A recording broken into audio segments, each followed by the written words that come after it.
glass of wine, watching the movie, and he's talking about, this scene, we had to do this shot, this guy walked around on his hands for 4 hours, or whatever he's saying, okay?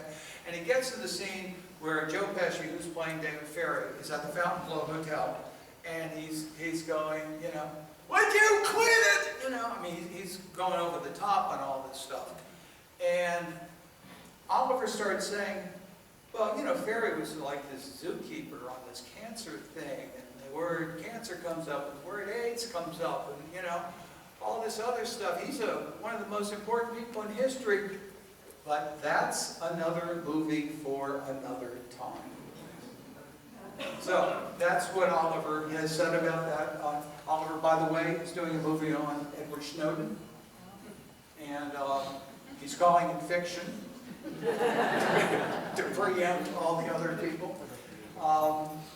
But that's where that is. Yes, ma'am.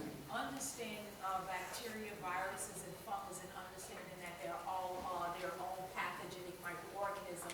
How the antibiotic killing our resident flora, our resident bacteria, causes that fungus to manifest into a virus. Oh, it doesn't manifest into a virus. It eats its way through the intestinal wall that allows the virus to get through the intestinal wall, where it normally is a barrier that does not allow it. It does not change into a virus. The fungus eats itself through the intestinal wall. Intestinal wall, allowing the virus to get through. Right. Okay, understood. Okay, good. Could you say a couple of words about the contaminated salt vaccine and breast cancer? A couple of words. That reminds me, there was a very laconic president of the United States who, I think it was Harding or something like that, and somebody in the press said, I'll bet you $50 you can't get that guy to say 3 words. So he goes on over and says, hey, Mr. President, this guy just bet me $50 that I couldn't get you to say 3 words. How about it? And he says, you lose.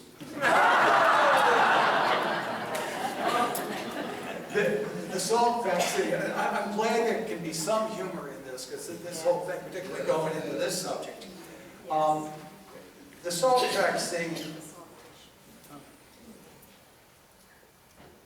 Okay, so we got this polio epidemic going on, and they're in this hysterical hurry to do something about it. And they don't need, but their decision is they either have to pull back on the antibiotics or they have to push for a vaccine. Well, I've said a lot of good stuff about antibiotics. I didn't mention that there were also the most profitable things ever produced. Okay. So they decided to push for the vaccine. And they're in a hurry. And they grow the polio virus on monkey kidney cells from the rhesus monkey. Now there's 3 flavors of polio, heavy, medium, and light. Only heavy kills and cripples. So Jonas,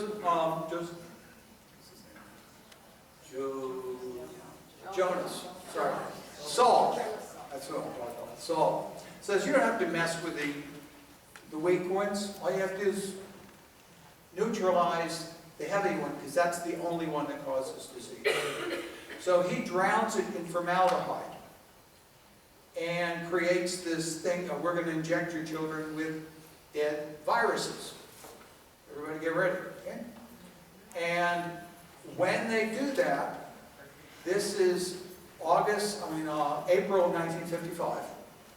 They have a big press conference up in Ann Arbor, Michigan. The polio people are there, the March of Dimes. They tell everybody, this thing has been tested, it is safe, it is effective, roll up your sleeves, get ready, it's coming.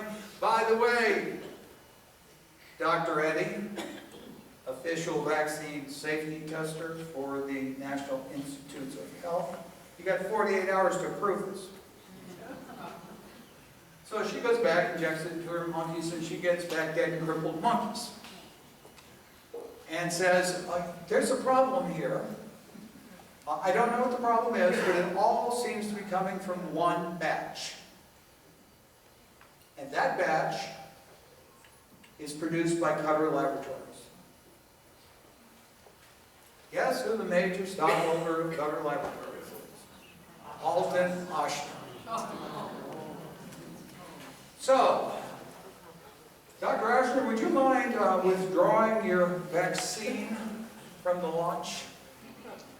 No, I'm not doing that. This vaccine is safe. I've been doing it so for 20 years. In fact, I'm so certain it's safe, and he calls the entire faculty of Tulane Medical School together in the amphitheater, my father and Mary Sherman included in that group, and says, I would never ask you to do something I am not willing to do myself. These are my grandchildren. And he injects them. In 48, 72 hours, his grandson is dead, and his granddaughter has polio. There was a problem with the Salk vaccine, and it got withdrawn from the market 2 weeks after launch. Do you think that guy's got good PR people working for him? Because he retired on the bluffs of La Jolla, California, at the Salk Institute for the rest of his life as a hero, despite the fact that his vaccine didn't work. 6 months later, Albert Sabin comes along and says, oh, you don't need to mess with heavy. Light does the same thing. Just put the light in there, leave it alive. So everybody get ready. We're now going to inject your children with live polio viruses, which we have grown on monkey kidney cells. And when we took out the viruses for the polio vaccine, we got back dozens of other monkey viruses in the vaccine. This is what, you remember Bernice Eddy, who said, don't release this? Okay.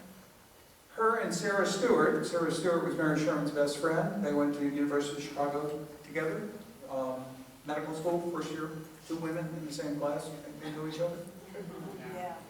Yeah. So, Bernice Eddy and Sarah Stewart do some research, and they discover the cancer-causing virus. They name it polyoma. Poly means many, and oma means tumors. This one virus is producing multiple types of tumors in multiple mammals.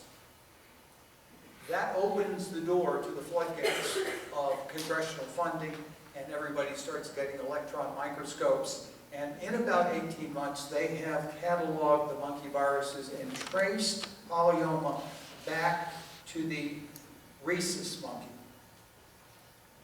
And it was the kidneys of the rhesus monkey that they used to grow the polio vaccine. So they asked the excruciating question, was this polyoma virus, which they renamed SV40, was it in the polio vaccine? And the answer was yes, and they found that answer after they had already released 100 million of the 200 million doses. Which makes it, in my opinion, the biggest mistake in the history of government. And it makes it very difficult for them to stand up in front of the congregation and admit what they did. So, which is why I think they got very busy trying to produce an anti-cancer vaccine at the U.S. Public Health Service Hospital in 1960-61 before the Russian missiles confused them. Don, you had a question? Now, first I want to tell you it's very nice to do this interview without a commercial break. But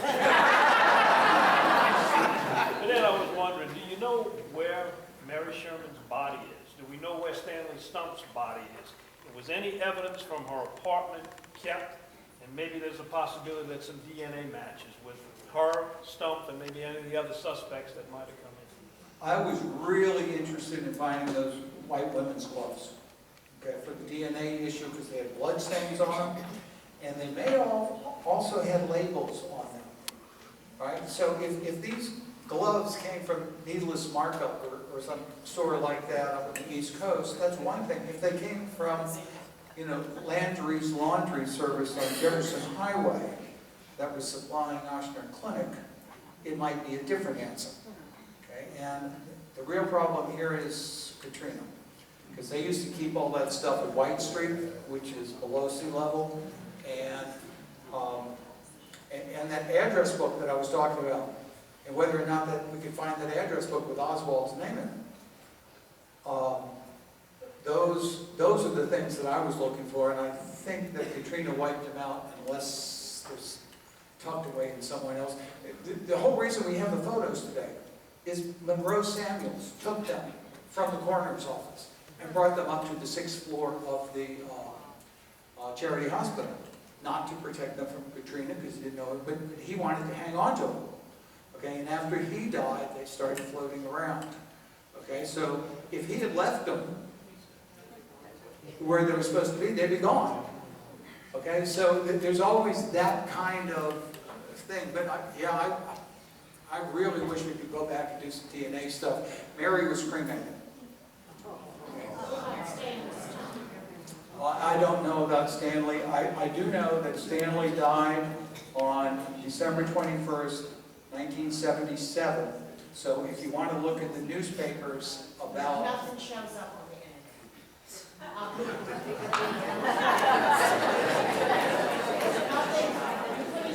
There is a website, a very good website called newspaperarchives.com, okay, or maybe .org. The Times-Picayune states are not contributors to that, so you cannot research their stuff online. They also used to have an index that stopped for 7 years. It happened to be the 7 years I was interested in. You know? So, but if you wanted to go to the microfilm, and it might even be in this building, it wouldn't surprise me at all if Jeff Parish didn't have that. Look up December 22nd, 23rd, 1977 for the Stanley funeral arrangements, and they may tell you where he's buried. Last question. Last question. This guy's in charge, so this is what Yes, sir. Why do you think Lee Harvey Oswald's girlfriend lived so long if everyone else? Because she kept her mouth shut. I mean, that's the short answer, okay? They didn't know who she was. They didn't know where she was. She was in Mexico at the time Garrison was doing his stuff. But David Ferry told her, you are on Santos Traficante's list. You keep your mouth shut and you live, you open your mouth and you die. Okay? Did they intimidate her? Yes, they did. And for 30 years, she kept quiet. Thank you, Chris. Do you have any idea